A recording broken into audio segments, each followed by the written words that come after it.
শিক্ষা উপদেষ্টাকে বলতে চাই, যদি আপনি আমাদের এই দাবি না মানেন তাহলে আমরা আপনাকে টেনে হিস্ট্রি সচিবালয় থেকে বের করব ইনশাআল্লাহ। শিক্ষক আজ রাজপথে, এটা সবচেয়ে একটা দুঃখের বিষয়, পরিতাপের বিষয়। কারণ শিক্ষক থাকবে শিক্ষালয়ে, শিক্ষা প্রতিষ্ঠানে, তারা ছাত্রদেরকে শিক্ষা দেবেন। আমাদের গত 17 তারিখে আমাদের টেস্ট পরীক্ষা, অর্থাৎ দাখিল এবং আপনার কি বলে এসএসসি টেস্ট পরীক্ষা হওয়ার কথা ছিল, কিন্তু আমরা সে টেস্ট পরীক্ষা নিতে পারি নাই। কেন নিতে পারি নাই? যে আমাদের শিক্ষকদেরকে যাদের যৌক্তিক দাবি আদায়ের জন্য তারা যখন ময়দানে আসছে তখন তাকে পিটানো হয়েছে।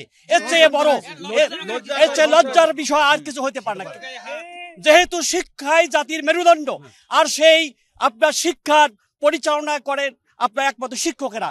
শিক্ষক যদি লাঞ্ছিত হয়, নির্যাতিত হয়, নিষ্পেষিত হয়, তাদের যদি ধিক্কৃত হয়, তাহলে সে জাতি কিভাবে উন্নয়নের আপনার উচ্চশিখরে উঠবে? এটা কোশ্চেন করা সম্ভব নয়। এই জন্য আমাদের দাবি না আদায় হওয়া পর্যন্ত আমরা আমরণ এই কর্মসূচি আমরা অব্যাহত রাখবো, এবং আমরা আমাদের দাবি আদায় না হওয়া পর্যন্ত আমরা কেউ ঘরে ফিরে যাব না। দাবি না মানা পর্যন্ত আমাদের অনশন চলবে। আজকে আমাদের 12টা 30 মিনিটের সময় মুখে কালো পতাকা, কালো কাপড় বেঁধে আমাদের শাহবাগ যে কর্মসূচি আছে শেষ হবে। আমরা সরকারকে এবং শিক্ষা উপদেষ্টাকে বলতে চাই, আমাদের দাবি মেনে নিয়ে অতি শীঘ্রই আমাদেরকে ক্লাসে ফিরে যাওয়ার সুযোগ করে দেওয়া হোক। আমাদের মানে আজিজি সাহেব উনি গতকালকে অসুস্থ হয়ে পড়েছেন এবং অনেক শিক্ষক অসুস্থ হচ্ছেন। আমরা বলতে চাই, যদি এই গরমের ভিতরে কোনো শিক্ষক অসুস্থ হয়ে পড়েন এবং মৃত্যুবরণ করেন বা অ্যাক্সিডেন্ট করেন, এই দায়ভার এই প্রশাসন, এই সরকারকেই নিতে হবে। এবং 12টার দিকে আমাদের কালো ব্যাজ ধারণ কর্মসূচি, এবং আমরা এই কালো ব্যাজ ধারণ কর্মসূচিতে অংশগ্রহণ করব।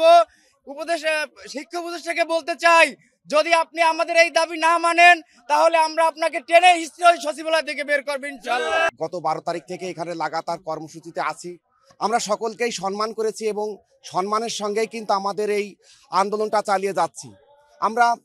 আমরা শিক্ষক, আমরা কর্মচারী যারা এখানে এসেছি, আমরা সারা দিন এবং রাত এখানে অবস্থান করছি, এবং আজকের কিন্তু আমরা কোনো নেতৃবৃন্দকে এখনো পর্যন্ত এই কর্মসূচি বাস্তবায়নের যে লক্ষ্য সেটা কিন্তু আমরা এখনো পাইনি। যার কারণে আমরা আজকে শাহবাগের দিকে আমরা শান্তিপূর্ণভাবে কালো ব্যাজ ধারণ করে আমরা বিক্ষোভ কর্মসূচি পালন করব। সামনে একটা ফেস্টুন দেখতে পাচ্ছেন, একটা ইয়ের মতো। একজন অভিভাবক কতটা নিরুপায় হয়ে বলতে পারে যে আমার ছেলের কিডনি নষ্ট হয়ে গেছে, আমার কিডনি নষ্ট হয়ে গেছে, আমার ছেলের কিডনি নষ্ট হয়ে গেছে। আমি শিক্ষক, আমি বাবা, আমার কিডনি বিক্রি করে আমার সন্তানকে বাঁচাতে চাই। এর চেয়ে বড় দুঃখজনক বিষয় আর একজন শিক্ষকের কি হতে পারে? আমি সাংবাদিক ভাইদের দৃষ্টি আকর্ষণ করে বলছি, সেই ফেস্টুনটা ওখানে টাঙানো আছে। লালমনিরহাট নীলফামারী জেলার একজন শিক্ষক তার সন্তানের জন্য আকুতি করেছে। এই যে শিক্ষকরা 400-500 কিলোমিটার দূরে চাকরি করে, তারা এত অল্প বেতনে কি করে চলে? সবচেয়ে বড় কথা হলো আমাদের যে আজকের আন্দোলন 20% বাড়ি ভাড়া। আমি কিছু কথা বলছি, একজন শিক্ষকের জীবন মান কেমন দেখেন। আমরা এত দূরে চাকরি করছি, যেমন আমার কথাই বলি, আমি কি করে, আমার স্কুল হলো পাহাড়ি জনপদে চা অধ্যুষিত এলাকায়, কিন্তু এই চা অধ্যুষিত এলাকায় আমাদের উপজেলা থেকে যেতে হয়, বাসা ভাড়া থাকতে হয়। কিভাবে 1000 টাকা বাসা ভাড়া দিয়ে আমরা থাকবো? তাহলে আমাদের যদি বাসা ভাড়া 20% নাই দেয়, তাহলে আমাদের জন্য কমপ্লেক্স তৈরি করে দিলেন না কেন? তাই আমাদের 20% বাড়ি ভাড়া আমাদের যৌক্তিক দাবি।